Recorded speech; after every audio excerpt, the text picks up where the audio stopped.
Noël. Noël, la fête de Noël. Alors je sais pas ce que Noël évoque pour vous. En tout cas, à partir du mois de novembre, ce qu'on entend, ce sont les lumières, les sapins de Noël, les chansons de Noël, la nourriture de Noël, le Père Noël, ou alors les cadeaux. Les cadeaux. Alors je me suis penché un petit peu sur l'origine du mot Noël. Et puis j'ai trouvé que ce mot, c'est un dérivé en fait d'un terme latin dit natalis, qui signifie à la base jour de naissance. Jour de naissance. Pourquoi? Parce que, eh bien, c'est là. On fête le jour d'une naissance et pas n'importe laquelle. Vous savez? En fait, le jour de la naissance de quelqu'un tout à fait particulier. Alors, comme vous l'avez vu, ici, il y a deux cadeaux qui ont été disposés. Je vais commencer par celui-ci. Ce cadeau-là, comme vous le voyez, il est coloré, différentes couleurs, voilà. On a envie de l'ouvrir. Vous avez envie de l'ouvrir, hein? Ouais. Ça vous donne envie? Moi aussi, j'ai envie de l'ouvrir. En fait, ce cadeau-là, il représente tout ce que le monde propose. En fait, quand la Bible parle du monde, le terme monde dans la Bible, il signifie en fait tout ce qui s'oppose à Dieu. Ça ne veut pas dire que ce qu'il y a dans le monde, tout ce qu'il y a dans le monde c'est mauvais, mais dans la Bible, lorsqu'il est parlé du monde, c'est tout ce qui s'oppose à Dieu. D'accord? Alors ici, c'est tout ce que le monde propose. Pourquoi? Parce que souvent ce sont des choses qui sont brillantes, colorées, attirantes. Et on va avoir envie de les toucher, de les palper, on va avoir envie de se les approprier. Vous voyez? Et ce sont toutes des choses comme ça qui vont être autour de nous, et c'est justement ces lumières, ces choses qui attirent le regard. Et la Bible, elle parle de tous ces désirs qui sont dans notre cœur, et qui nous poussent à aller vers ces choses-là, vous voyez? Et c'est souvent des choses matérielles, dans lesquelles on va placer notre confiance.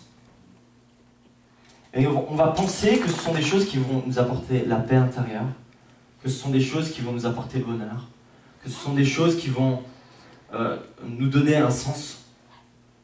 On va tourner autour de ces choses, vous voyez, on va se dire, allez, j'ai l'impression que ce qu'on nous montre, c'est qu'avoir une belle voiture, c'est bien. Donc on va tout faire pour avoir une belle voiture.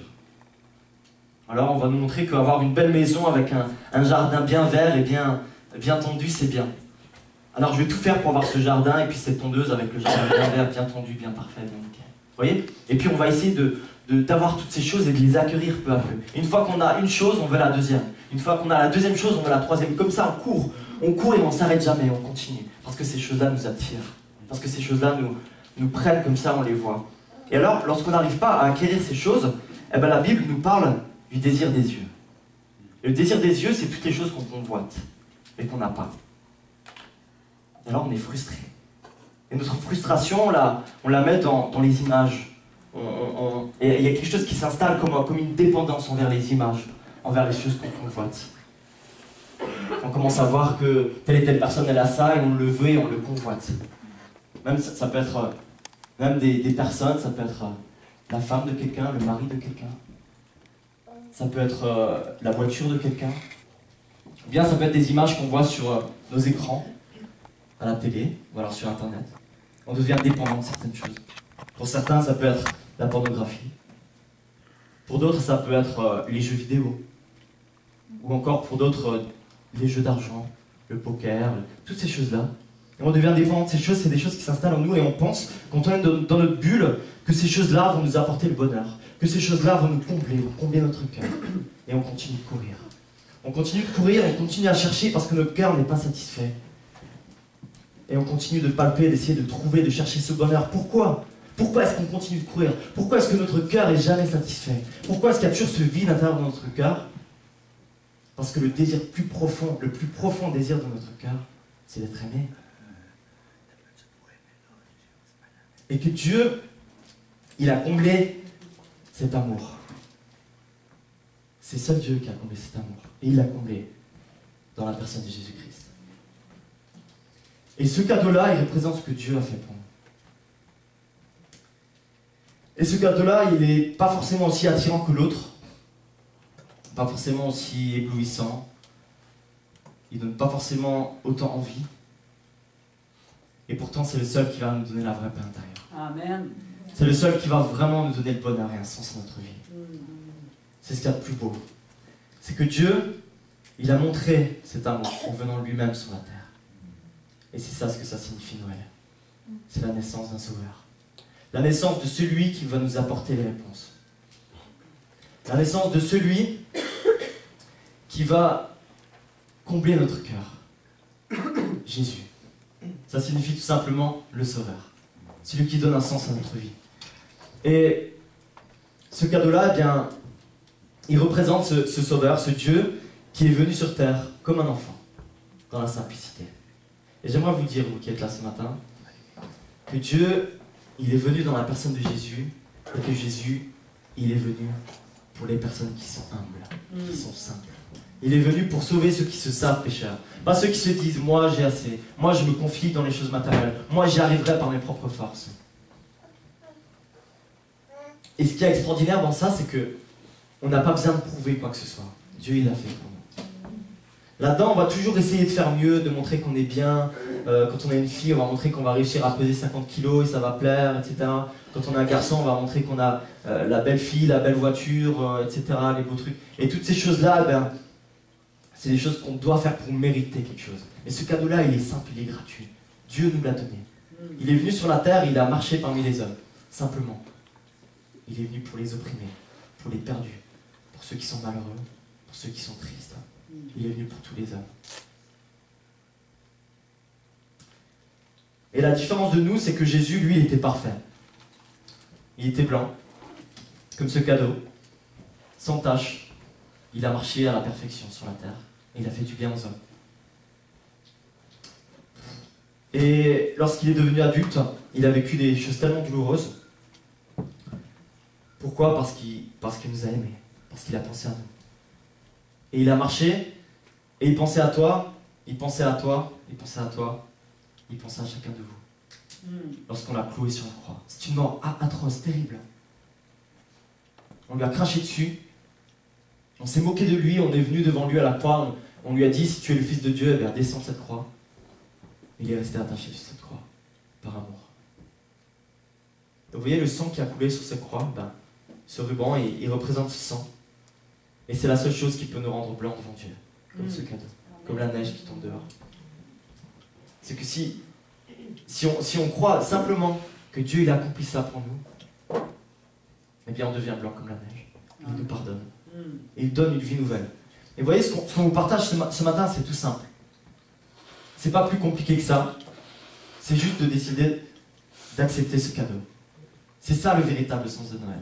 C'est Dieu fait homme qui est venu pour sauver le monde. Dans la simplicité et surtout pour combler ce vide et ce désir qu'on a chacun de nous d'être aimé.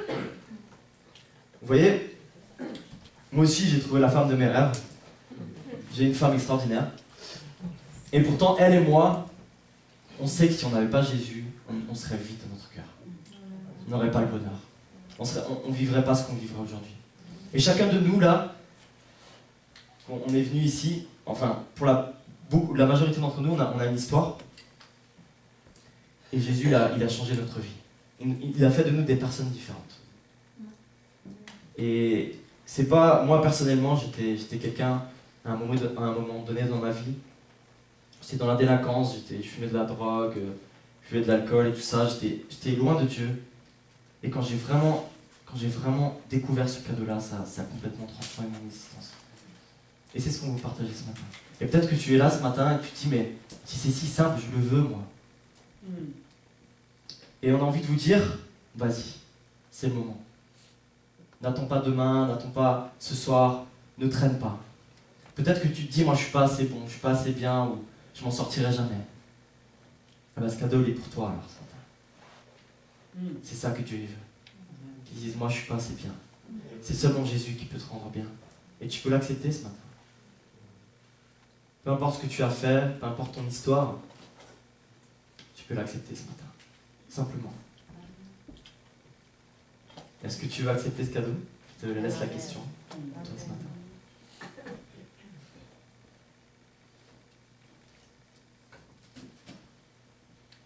Ça va, un peu d'eau.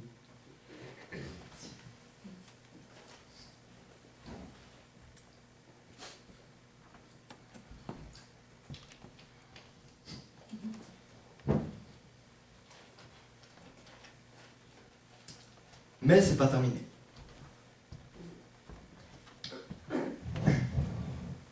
J'aimerais poser une deuxième question, peut-être à d'autres personnes qui sont ici là ce matin. Parce que des fois, il se trouve qu'on est tiraillé entre ça et ça. C'est-à-dire que pour certains d'entre nous, on connaît la valeur de ce cadeau, on sait le prix que Jésus a payé, on connaît cette valeur-là, et depuis tout petit, on a entendu parler que Jésus il est venu sur la terre, qu'il est mort pour nous, et qu'il est ressuscité, qu'il vit aujourd'hui. On connaît cela, on a tellement entendu que des fois même ça nous passe au-dessus. Mais on est attiré par d'autres choses. Et alors on vient là, on se balade un peu par là, on se dit bon, si je sors avec une fille qui n'est pas chrétienne, c'est pas trop grave. Alors si je sors avec un garçon qui ne connaît pas Jésus, Dieu peut le sauver, il peut faire quelque chose. Et puis on est là, et puis on est tiraillé, on se balade un peu entre les deux, on essaye de réussir à trouver un compromis entre ces deux choses-là. La difficulté, c'est que Jésus dit ceci, il dit, on ne peut pas servir de maître. On ne peut pas, sinon soit on aimera l'un et on détestera l'autre, ou alors on s'attachera à l'un et on haïra l'autre. Vous ne pouvez pas servir à la fois Dieu et le monde. Vous ne pouvez pas servir à la fois Dieu et l'argent. Il n'y a qu'un seul chemin, c'est Jésus. Et ce matin, la deuxième question que j'aimerais poser, c'est est-ce que ton cœur est entier? Est-ce que ton cœur est vrai devant Dieu? Parce qu'on ne se moque pas de Dieu. Lui, il a été entier, il a été vrai, il a été direct. Il est prêt à nous offrir ce cadeau. Seulement, il voit notre cœur. Et il connaît notre cœur. Il sait si on est entier ou pas. Il sait si on est vrai devant lui. Et ce qu'il nous appelle à être, Jésus, quand il était sur la terre, ce qu'il avait, les personnes avec qui il avait le plus de mal, ce n'étaient pas les personnes dans la rue ou en difficulté ou qui étaient méprisées par tous, mais c'était les hypocrites. Ceux qui disaient ouais, moi je suis quelqu'un de bien, mais au fond, ils faisaient l'inverse. Donc moi, je t'invite à être vrai ce matin et honnête devant Dieu. C'est-à-dire, si tu veux ce cadeau, prends-le vraiment. Amen. Amen. Une dernière chose. Et je terminerai par ce verset-là. C'est que la Bible nous dit aussi que le monde et que tout ce qui se trouve avec, c'est-à-dire tous ses désirs, il passe.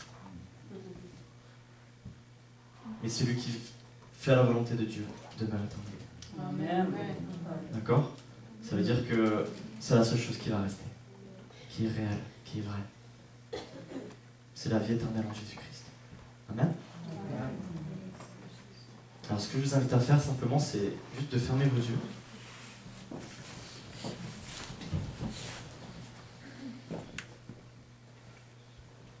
Et on va prier ensemble.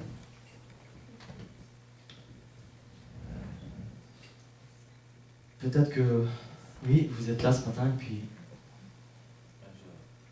Dieu vous parle. Peut-être que vous vous reconnaissez dans l'une ou l'autre chose. Le jour de Noël, c'est la venue de Jésus qui est venu pour sauver, pour combler notre cœur d'un amour extraordinaire, parfait, qui ne déçoit pas. Et si tu es là ce matin et que ce message touche ton cœur, j'aimerais juste te dire, bien, là où tu es, ce que tu peux faire, c'est tout simple, c'est juste lever ta main et dire ok, moi je veux de ce message-là. Et c'est pas lever la main devant moi, c'est pas lever la main devant le pasteur ou l'église, c'est juste un signe, c'est pas quelque chose de magique. C'est juste un signe pour dire ok, je veux essayer, je veux connaître ce cadeau, je veux déballer ce cadeau, je veux le saisir. Alors si tu es là ce matin et puis que ça te parle, lève ta main là où tu es à ta place. Et dis ok, je veux découvrir ce cadeau. Alors chacun, dans le respect, ferme les yeux et voilà, on n'est pas là pour prouver quoi que ce soit. Voilà, madame, Dieu voit votre cœur. Vous pouvez baisser la main, monsieur aussi. Dieu voit votre cœur. Merci. Vous aussi, monsieur. Dieu voit votre cœur. Si quelqu'un d'autre veut lever sa main encore et dire, ok, je vais découvrir ce cadeau et je veux le saisir par la foi.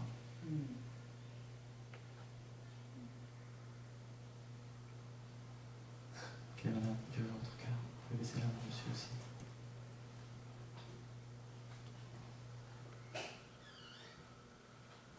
Je te remercie, Jésus, parce que tu es celui qui sauve. Parce que ton amour est tellement grand, tellement parfait. Tu es celui qui nous a lavés. Tu es celui qui a fait de nous des personnes différentes, nouvelles. Tu me donnes un espoir et une espérance. Seigneur, merci. Merci pour ce cadeau extraordinaire. C'est tellement plus grand et plus beau que tout ce que le monde propose. Et tu vois à quel point des fois on est tiraillé, attiré, tenté. Mais tu es tellement plus vrai. Merci pour cet espoir que tu es pour nous. Merci parce que tu changes encore des vies aujourd'hui. Merci pour ta puissance, ton amour, ta fidélité. Et c'est pas que la vie est plus facile ou qu'elle est tout rose tous les jours, mais tu nous donnes cet espoir et cette espérance réelle.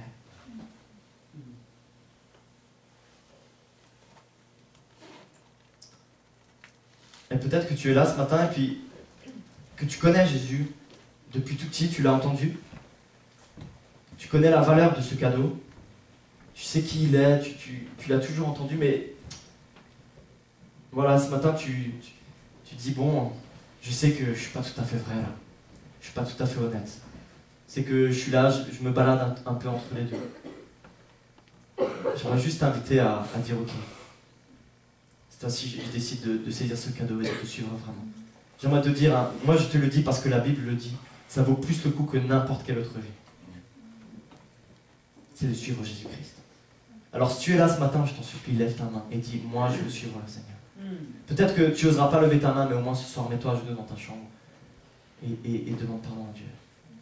C'est pas un message de condamnation. Dieu, il connaît notre cœur. Et si on lui demande pardon, il nous purifie, il nous pardonne. Il n'y a pas de problème. Il nous demande juste d'être honnête et d'être vrai. Alors si tu es là ce matin et tu te reconnais dans ça, bah, tu peux aussi lever ta main.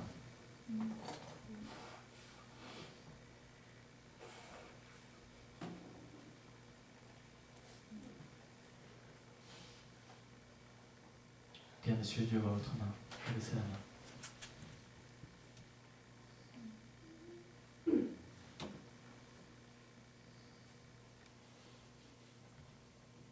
Y a-t-il quelqu'un d'autre qui veut dire tu es mon seul cadeau, mon seul plaisir, mon seul bonheur? Ouais, monsieur, Dieu voit votre main.